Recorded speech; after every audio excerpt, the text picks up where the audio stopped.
All right, let's dive into a story today that's, well, it's about our most precious resource, something we all have, and let's be honest, something we all waste, time.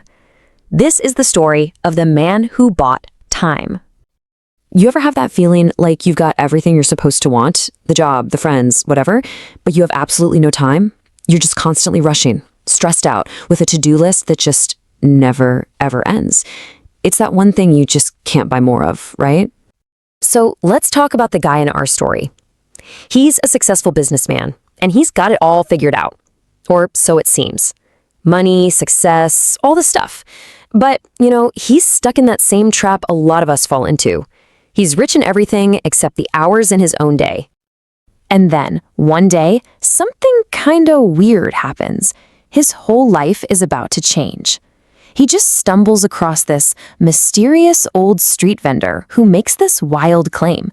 He says he doesn't just sell watches, he sells time itself. I mean, talk about a sales pitch, right? The vendor's words just cut through all the noise. This isn't about tracking minutes passing by, it's about tracking waste.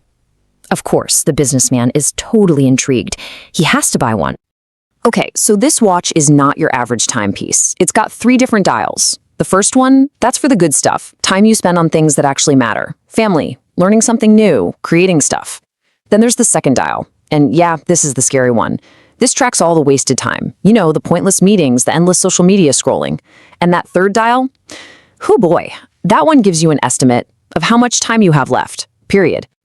So the businessman wears this thing for a whole week. He's probably thinking, okay, this is just a clever trick, a gimmick. But then he actually checks the results, and what he sees, it's a massive, massive wake-up call. Just look at this. The difference is absolutely staggering. In one entire week, he only clocked 8 hours of meaningful time. 8! But the wasted time? 56 hours. That's 7 times more time just gone. Poof. Utterly wasted. Let that number really sink in for a second. 5%. He was only truly living 5% of his own life. The other 95% was just getting eaten up by busy work, distractions, all the stuff that feels important in the moment but means nothing in the long run. And then he looks at that third dial, the one he was probably dreading, and he sees this number, 219,000. And that's not just some random figure. That is the estimated number of hours he has left in his entire life. This is where the psychology of it all gets really interesting. If someone tells you you've got 25 years left, what do you think? Oh, that's forever. I've got plenty of time. I'll do that thing tomorrow. It's way too abstract. But when you see it as 219,000 hours, whoa, suddenly it's a ticking clock. It feels real, it feels countable, and it feels like it's running out. It creates this incredible, undeniable urgency. So you can just imagine the thought racing through his head, right? Wait a minute, I have 219,000 hours left, and I'm wasting 80% of them? That's when the panic sets in. The math is just brutal, and you can't escape it.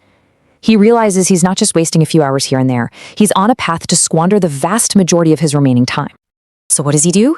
He completely freaks out and rushes back to find that old vendor. And he's not trying to get his money back. No, he's desperate. He needs an answer. He needs to know how to stop wasting his life.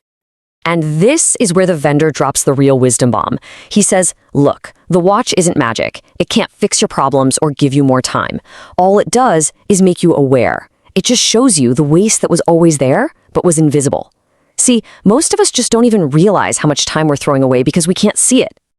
And this is where it gets really practical for you and me. Think about it. Dial 1 is all the good stuff. Your family, your health, learning something cool, doing work that actually means something. And dial 2, that's the junk food of time. Endless scrolling, pointless gossip, worrying about stuff you have zero control over. The thing is, we all know the difference. The watch just forces you to confront that choice every single hour. The vendor's advice was so simple but so powerful. He basically said, forget trying to plan out the next 25 years.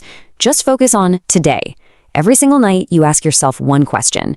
Did dial 1 win today, or did dial 2 win? Because if you string together too many wasted days, well, you end up with a wasted life. It really is that simple. So obviously, this story isn't really just about some fictional businessman, right?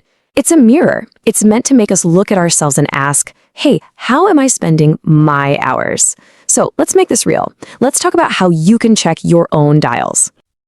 So here's a little challenge for you. You don't need a magic watch for this. Just grab a piece of paper or open the Notes app on your phone. For one day, just 24 hours, track your time. Write down what you're doing and for how long. Then, at the end of the day, you gotta categorize it. Was that activity a dial 1 or a dial 2? And you have to be brutally honest with yourself. I'm telling you, the results might just shock you. Because in the end, that's really the only question that matters, isn't it?